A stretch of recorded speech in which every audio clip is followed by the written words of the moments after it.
Going to move on to our last presenter for the day is Scott Novogoratz. So I hope I got your name right. Scott is the Chief Information. Okay.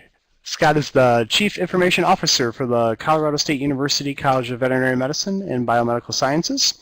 In his current role, Scott is responsible for leading the College Information Technology Services Group to provide solutions and technology support for the veterinary teaching facilities, researchers, and students. In his former role, Scott served in senior information technology leadership roles for Wisconsin-based hospital and physician service organizations. Scott holds degrees in economics and business from the University of Wisconsin in Madison. So Scott, take it away when you're ready. Let me first describe from the perspective of someone who's trying to manage systems for a veterinary teaching hospital. And going through the process of trying to figure out how to put in better systems. I think there's a limitation in the marketplace today for systems that work well in veterinary teaching hospitals. I think the current systems are geared more towards the private practice marketplace. So I think all of us in the teaching hospitals struggle in terms of trying to select and use information systems. What I'm flashing here on the board or on the screen is our vision that we put together about a year ago. And we really want our systems to really enhance the delivery of patient care, veterinary education, and scientific discovery. And when you put those things together, it becomes a very difficult proposition to find software that can support all three of those objectives. Systems in place today at Colorado State Veterinary Teaching Hospital are these three major systems, and I'll talk mostly about the medical record system, but it'll give you some perspective as well. For billing, we built a system about 20 years ago. We call it the Chimera system. It handles some of the laboratory function. At some point, I think there was the belief that we would use that for an electronic medical record. It is still in place today, 22, 23 years later, and if you were using the system, you would say that looks like it was developed 20 or 30 years ago, and indeed it was. Our scheduling system, we use Microsoft Outlook/Exchange, and same thing that we use for our personal calendars. And as you might imagine, for a busy teaching hospital like the one at CSU, it is pretty maxed out. It is at its limit. We've looked at other systems for scheduling and recognize we need to have a better solution. It's just going to take us a while to get there. And for medical records, where we'll spend the bulk of our time today, we developed our own application called VetPoint. And I think like many medical record systems, and this one had its genesis about 10 years ago, the major directive from the clinicians at the hospital was to say, we have our paper record and it works fairly well for us with a couple of limitations. One is it can only be in one place at one time, and secondly, some of those updates are challenging to get into the paper record. And so when we started the development for the VetPoint system, again, this was before my time at CSU because I've only been here a couple of years, it was to say, take the good things about the paper record system and move those into an electronic version. So that's what we've done with our VetPoint application. And I think initially it worked very well starting out in terms of making the record available throughout the hospital without being confined by that one paper folder. But over time, as the needs of the clinicians sort of matured, I think we're finding that that solution is no longer probably the best solution that we need to carry out the vision that we hope to achieve. I think additionally, one of the frustrations that the hospital has had is that with self-developed software, we have a small team here of software developers. It's about 5 people right now. It just takes a long time to make progress in that system in terms of changes and updates. So, and again, writing your own systems is not for the faint of heart. It really does take a lot of time and effort to go through design and build processes and then validate those things before you roll those out into the production environment where we're actually taking care of patients. You can see our VetPoint deployment happened around 2006, 2007, and we've continued to enhance the system since then. Talk a little bit about the pros and cons of our systems. On the VetPoint system, and I'll focus on there down towards the bottom of the slide, you know, despite all its wrinkles and warts, the clinicians do use it at the hospital. And while they complain about certain features, certain functions, we are achieving the objective of getting information into the system so that it is available for anyone who can access it. The medical records are available anywhere. People really like that. On the flip side, we just recently completed an end user satisfaction survey earlier this summer, and we saw a couple of results. While the faculty members were, I'll say, satisfied to maybe even more than satisfied with the system, our students had a very different perspective on it. They tended to be more dissatisfied with the system. There are probably two pieces to that in terms of what we were able to discern. First is that the students coming in, having lived in the Facebook environment with iPhones or whatever, are very attuned to systems that are geared towards their needs. And I'd have to say that the VetPoint user interface is a little bit old. It's not quite as intuitive as one might like, and I'll show you some examples of those screens. So that was one of the issues I think that came out of that, is we said, well, students have a different expectation today than perhaps they did 10 years ago when we were designing the initial system. I think the second part is that faculty and students use the system differently. The faculty members, for the most part, are reviewing notes that the students are putting in, making corrections, updating things. The students are struggling with getting information into the system from the physical exam, from their assessment and plan. So there's a little bit different use, and that's probably more cumbersome for the students. Now, as we looked at our committee that's responsible for the design of the system, we said, you know, we don't have any students on that committee. We have several faculty members, some vet techs, but we don't have any students, and that was probably a flaw in our governance in terms of design for the VetPoint system. Just to give you a brief preview, I'll run through these slides.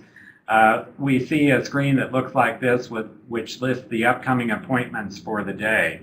And so from this, an individual can click on a particular patient, and you'll see that little yellow tab up here where the patient identifier will appear. So having selected a patient, we can see that it's Daisy, and this is the patient overview screen, demographic information, and you'll see a little bit of the patient history down below in that scroll window. You'll also see that we have a fee estimator that helps us understand what, it's actually a separate application that we use to feed the system, but it will tell us what the client is probably going to pay for services that day based on the initial assessment and plan. A communication log is another important feature for us. About 90% of the business we get at the veterinary hospital is from referrals. So we communicate not only with the patient owners, we also communicate with referring veterinarians. And it's important for us to be able to log those things. So this is just a simple chronological log of that information. We do have a master problem list for our patients. We try to keep track of active problems as best we can, and it's always a challenge keeping this list up to date, but when it is used properly, it does provide valuable information and we get good feedback on it. For prior visits, we have history forms available. We have a couple of different mechanisms for delivering that information. I'm just showing you one of them here. This is the one that's more in the letter format, and you can see that we have a history of the present illness, why the patient is coming in at this particular time. On diagnostics, we do radiology diagnostics, laboratory diagnostics. I just pulled one of the hematology results. This is from our in-house clinical pathology unit.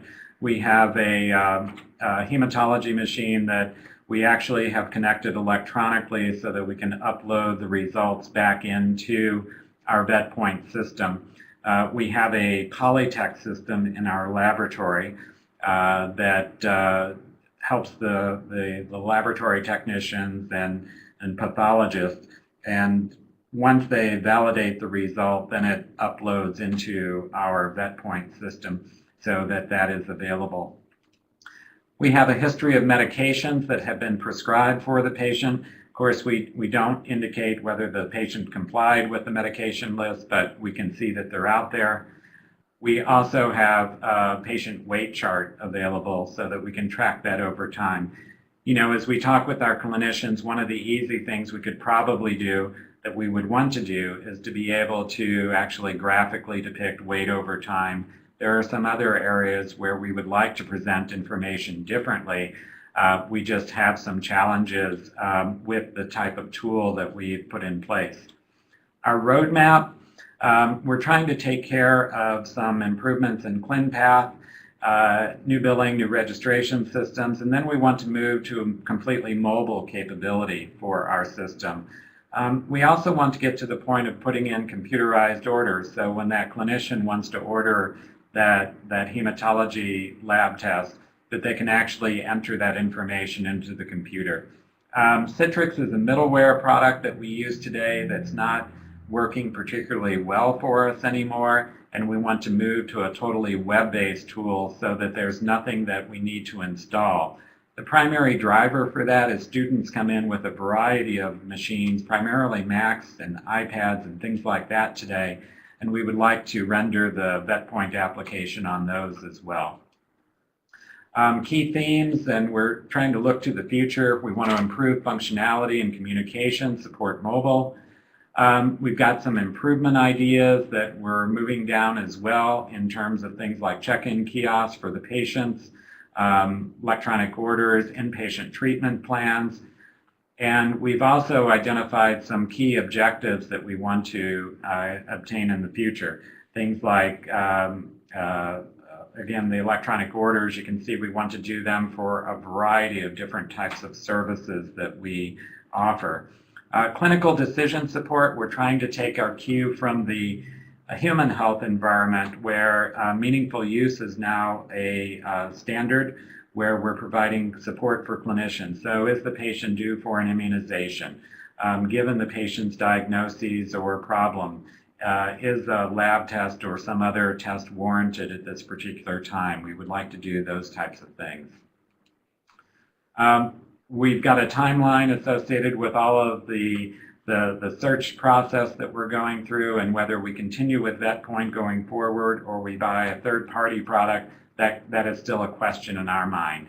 So we have issued an RFP. We have responses. I'm not at liberty to really talk about the finalists at this time, but we are trying to determine whether or not we continue with our in-house development on VetPoint or choose one of these third-party products and install it for our hospital. And with that, I think I'm about out of time.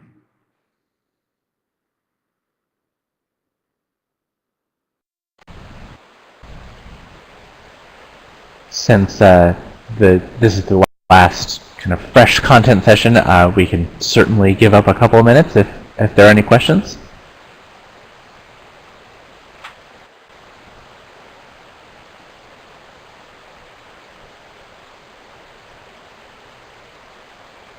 Question came up, do you find support from your users for these changes or resistance? I think as we start trying to make changes, our users now are outpacing our ability to make those changes. So there are certainly pockets of individuals that would like us to move forward more quickly. And then there are certainly, every time we make a change, we make a disruption to the system. Something breaks, something doesn't work the way people expect it to. We never understand completely how people use the product because people are creative and use it in different ways. In terms of training, we actually now are just going through the process of setting up some staff on my group that will do some training. Additionally, we have an EMR committee. Our chairperson of that committee, one of the faculty members, has been very gracious in offering his time to do training for the other clinicians in the hospital. Are any of the products repurposed from the human medicine market? One of the products we are looking at today is a human health product that is being repurposed, in the process of being repurposed for the veterinary marketplace. It is interesting. I can tell you it's also not yet fully thought out for the veterinary world.